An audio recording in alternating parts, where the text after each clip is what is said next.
কনিচিওয়া internet. আমি এখন যাচ্ছি শিনজুকু স্টেশনে একটি রেস্টুরেন্টে ইন্টারভিউ দেওয়ার জন্য।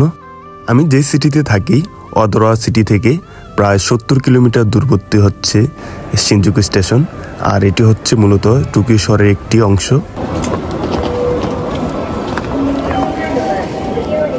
ক্লাস শেষ হয়েছে 5টা বাজে, আমাকে 7:30টার মধ্যে সেখানে থাকতে হবে।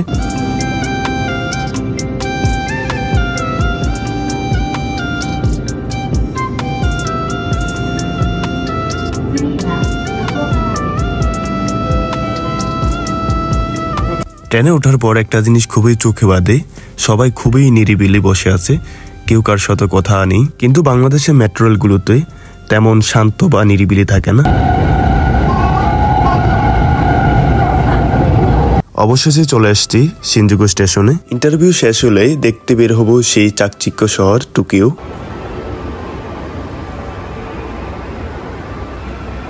শিনজুকু স্টেশনের বাইরে এক পা দিতেই দেখতে পেলাম সেই বিখ্যাত 3D বিলবোর্ড।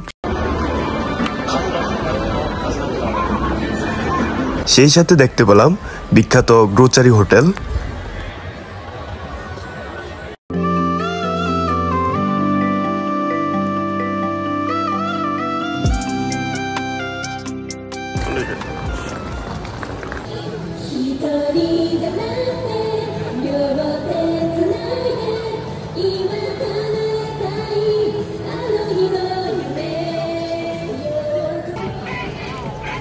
টোকিওতে এসে আমাকে প্রথমে একটু অবাক হতে হয়েছিল, কারণ আমি যে সিটিতে থাকি অদরা, ওই সিটিতে খুবই নিরিবিলি। কিন্তু টোকিও সিটি খুবই প্রাণবন্ত, যেমনটা বাংলাদেশে প্রাণবন্ত দেখা যায় ঢাকা শহর।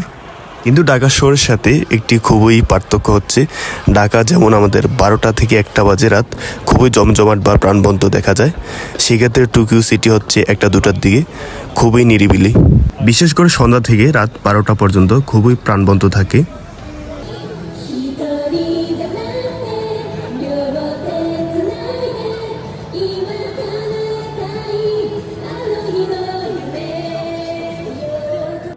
এক পা দুপা করে টোকিও শহরে দেখছিলাম, আর হঠাৎই সামনে আসলো বাংলাদেশি দোকান হালাল ফুড।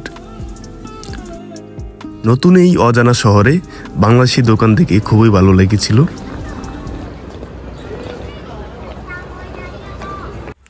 আচমকা সামনে চলে আসে সেই বিখ্যাত ব্র্যান্ড লুইস বাটন, আর এভাবে ঘুরতে ঘুরতে দেখছিলাম চাকচিক্য শহর টোকিও।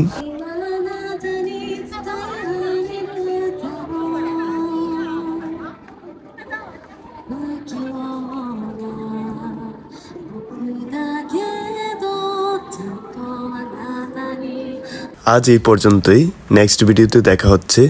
সায়োনারা।